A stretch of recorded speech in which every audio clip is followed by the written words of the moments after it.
Sumatin po ang biyaya, awa, habag, pagpapala, katotohanan, kapayapaan, pag-ibig mula kay Abaya. Isang magandang araw po sa bawat isa. Ang ating pong paksa ay hinggil po doon sa Mateo 6:1 hanggang 4. Ito ay sinulat ni Mateo noong unang siglo. At alam naman natin na yung Kristo ang nagsasalita dito. Sabi ko niya doon sa makakapanood nitong ating ginawang video. Sabi niya dito sa Tagalog ang Biblia, mag-ingat kayo na huwag kayong magsigawa ng katuwiran sa harap ng mga tao upang kanilang makita sa ibang paraan, wala kayong ganti ng inyong Ama na nasa langit. Tatandaan natin na nagsasalita dito ay yung Kristo. No? Kaya nga pagka ikaw ay naglilimos, huwag kang tutugtog ng pakakak sa harap mo na gaya ng ginagawa ng mga mapagpaimbabaw. Ang tawag niya ay mapagpaimbabaw sa mga sinagoga at sa mga daan upang sila'y magagapuri sa mga tao. Katotohanan ng sinasabi ko sa inyo, tinanggap na nila ang sa kanila'y ganito. Dapat pagka ikaw ay naglilimos, ay huwag maalaman ng iyong kaliwang kamay ang ginagawa ng iyong kanang kamay. Upang ang iyong paglilimos ay malihim at ang iyong Ama nakakita sa lihim ay kanyang. Ang isang maikling tanong dito ay, ito po ba ay nangyayari? At bakit niya sinabi ito nung unang siglo? Marahil nangyayari nung panahon nila. Kasi sa panahon natin, wala nang nagpapatunog ng pakakak, trompeta, para makita. Pero kahit na wala nagpapatunog, nakikita pa rin ng marami kung paano yung kapaimbabawan ng marami na gumagawa ng bagay na ito. So, ibig sabihin, kung nung unang siglo nagpapatunog sila para makita ng mga tao, sa panahon natin, wala na yun. Pero, maliwanag na nakikita pa rin ng tao kahit na walang trumpeta. Yun lang ginagawa nila na pagpapakain ng libre, pag-aaral ng libre, ospital ng libre. Walang trompeta silang pinatutunog, pero naiintindihan ng mga nasa paligid na may libreng pagkain, may libreng eskwelahan. So, ano sabi ko dito? Pagka ganun yung ginagawa ng tao, sabi niya,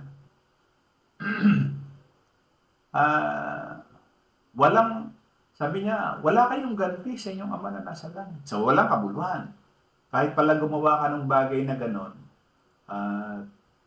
pakitang tao din lamang yung gagawin mo, wala rin kabuluhan niya sa harap. May abayawan. Pero nyo, 2,000 taon na nakakaraan ang sulatin to ni Mateo. No? Pero, yung salita, buhay na buhay yung nangyayari. Sabi niya, mag-ingat kayo na huwag niyong gawin na makita ng tao yung ginagawa niyo. So, may pamantayan. Ipinakikita ng Kristo na talagang may pamantayan ang Diyos o si Abay Yahweh kung papaano kagagawa ng isang bagay na hindi salungat doon sa sinasabi ng kasulatan. Kasi doon sa 5:16 ng Mateo, may binabanggit siya eh. Di ba?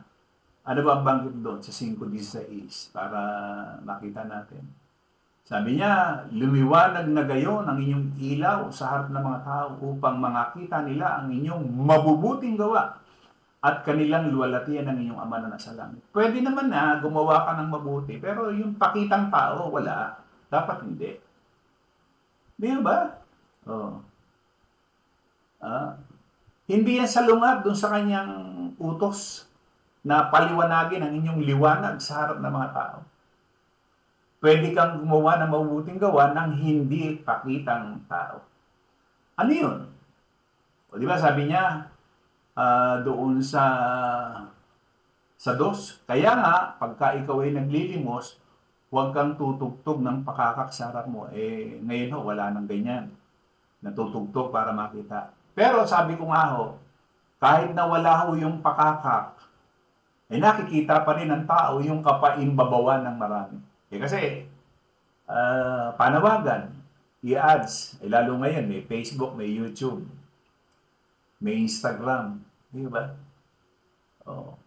So, ang pamantayan dito, kung ikaw ay maglilimos, sabi niya, na gaya ng ginagawa ng mga mapagpaimbabaw sa mga sinagoga at mga daan upang sila'y mga kapuri, sa mga tao, katotohanan ang sinasabi ko sa inyo, tinanggap na nila ang sa kanila'y ganti.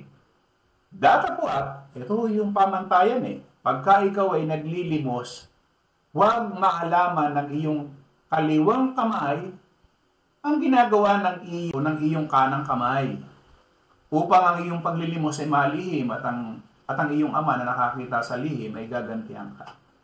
Yun ang pamantayan. Kaya lamang, siyempre, iba yung pamantayan ng tao Diba? So, sa panahon ng unang siglo, nakaugalian na yung pagpapatunog ng trompeta para ipakita yung imahe na pagkakabukas palad. Diba? Para mapansin yung kanilang pagbibigay. Diba? Ang tawag ko dyan, mapagpaimbabaw, mapagkunwari, itsura sila ng isang aktor.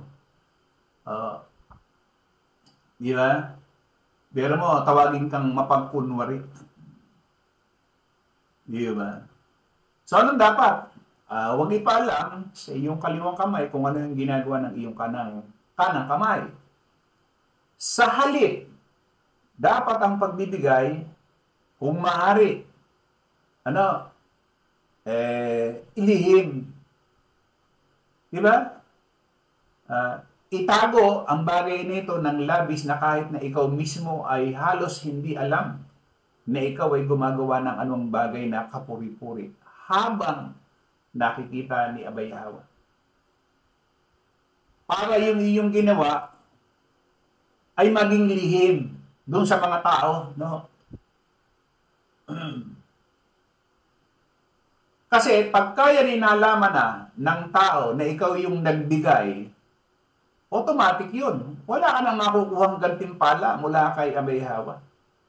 Di ba? Kasi yung issue dito, ano ba yung motibo? Ano ba yung motibo? Kaya ka nagbibigay. Para ba sa iyong sariling kalwalhatian? Na hindi mahalaga kung walang makakaalam? Kasi kung sarili mong kalwalhatian, ang mangyayari, wala ka ng gantimpala mula kay Abay Hawa. Pero, kung yung pagbibigay mo ay para sa ikalulwalhati ni Abay Hawa, hindi mahalaga kung sino yung makakaalam. Di ba? Dahil mananatili ang iyong gantimpala dahil nagbigay ka para dun sa tamang motibo. So, maling motibo, yung ibinibigay mo na makita. Mali. Anong tawag doon? Kapaimbabawan. Di ba? So, anong tamang motibo? Yung hindi na malaman ng iyong kanang kamay o yung ginawa ng iyong kaliwang kamay o vice versa. Di ba? Para yung ginawa mo maging lihim at yung si Abay Hawa na lamang ang makakita.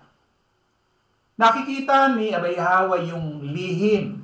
Dapat nating tandaan na ang mata ni Abay Hawa ay nasa atin at nakikita niya hindi lamang ang kilos kundi pati na rin ang bawat motibo nito. Diba? So maliwanag yung ating binanggit doon sa Mateo 6, 1 hanggang 4, na nagpapakita dito sa ating kasalukuyang mundo, kapaimbabawan pala. Kasi yung motibo para dun sa kanyang sariling kalwalatian at hindi sa kalwalatian ni Abay Hawa. Sana sa maikling ginawa natin na pangangaral sa araw na ito ay makita at maipaunawa sa lahat. Muli maraming salamat. The Assembly of Yahweh Teach. Ito yung ating araw-araw na ginagawa na pangangaral. Muli, isang magandang araw po sa ating lahat.